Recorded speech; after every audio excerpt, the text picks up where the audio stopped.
Hello, everyone, and welcome to this week's episode of Booster for Today. And my message for us this week is very simple. Be careful when you make promises. Don't be too fast to promise heaven and earth to people. Making promises is very easy. It's easy to say things to people. It's easy to promise them heaven and earth. It's easy to promise them that you pay their school fees, buy them car, build houses for them. But when it comes to fulfilling it, you discover that you have made a great mistake. In Matthew chapter 14, from verse 1 to 12, Herod hosted a birthday party, his own birthday party, and the daughter came and danced. He was so impressed. He loved the dance. And out of excitement, he said to the daughter, "Ask me for anything, even half my kingdom, and I will do it." Herod never imagined that the daughter will ask for the head of John the Baptist.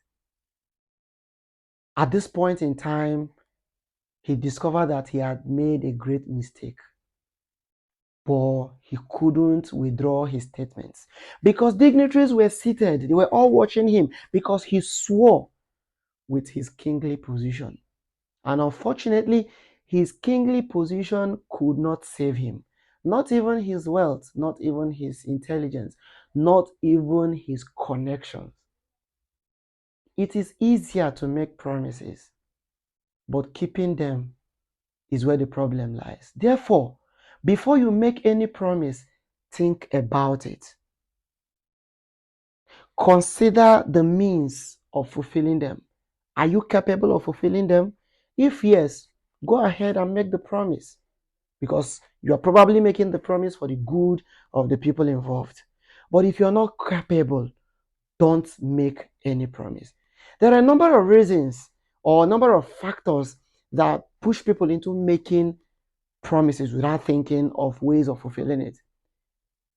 One of such is excitement. You are excited because you are in a party environment, you've had one or two to drink, and you're with loved ones, and everyone is happy. And you promise them you're going to pay their school fees, you're going to build houses for them, you're going to do all manner of things. Sometimes, because of the love we have for our loved ones, parents, and siblings, we make promises. Sometimes, because of relationship, we just feel maybe we want to keep to this relationship, we make promises. But in the end, you are not able to keep to the promise. Ecclesiastes chapter 5, from verse 5 to 6 says, "It is better not to make promise at all than to make promise and not keep to it." The reason is this: when you make promise and you don't keep to that promise, you have just succeeded in destroying the trust people have on you.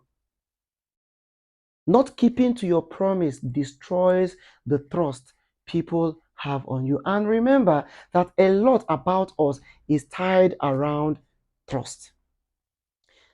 Family relationship in general, businesses, and many other things are tied around trust. And when you begin to make reckless promises and not fulfill them, people will begin to disregard you. They wouldn't hold you, they wouldn't hold you accountable. And when you say anything, they wouldn't take it serious.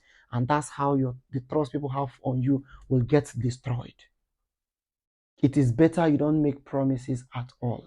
And before you make any promise, be sincere to yourself. Tell yourself the truth, who you are, and what you're capable of doing. Don't go and make promise out of excitement and later on, like my friend the other day, ran up to me asking for financial assistance. And I was like, you're doing your NYSC. What do you need money for? He said that he promised to pay the school fees of his nephews, two of them. I said, how? You're still doing it. He said they prevailed on him and he had to make the promise. Haba. Nigerians in our parlance will ask you, who you want to impress. Now you've made the promise and you're running around to borrow money to foot that bill. Later on, you look for another money to pay the one you've borrowed, and it continues that way. It is better you don't even promise at all. And here is the mindset that ought to be changed. Learn to say no. Saying no is not being rude, and saying no is not being uncharitable or ungodly.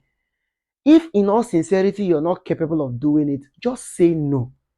People might get angry, quite all right. They might misunderstand you. They might say you're not being charitable or you don't want to help them. But is it not better? When you have the means of helping them, you will still help them. Why helping them when you don't have the means? And I don't even call that help. That is hurting them and hurting yourself.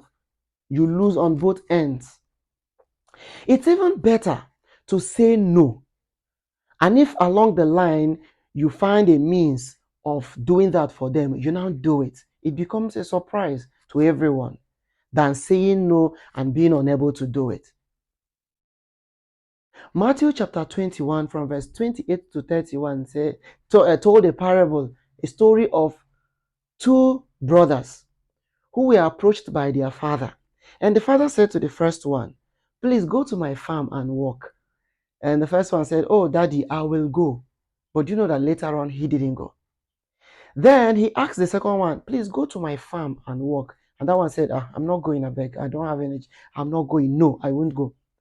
And later on he went. And Jesus asked, "Who do you think did the father's will?" And he said, "The one who said no the first time and later on did it." I'm not saying you should say no when you're capable of doing it, but I'm saying it is better to even say no than if along the line you find means of doing it and you go and do it. It is still okay. So at this point in time, saying no becomes a virtue. Say no when you don't have the means. Don't do anything to impress anybody when you know it will come back to haunt you. When you know that if eventually you don't even do it, they will start, disregarding you. This one that will say something and he wouldn't do it. So what's the point telling him at all? So today I tell you, be careful when you make promises. It is easier to make promises, but keeping them is very difficult. So if you know you won't be able to keep to a promise when you make it, then don't make the promise at all. It's that simple. Don't make that promise at all.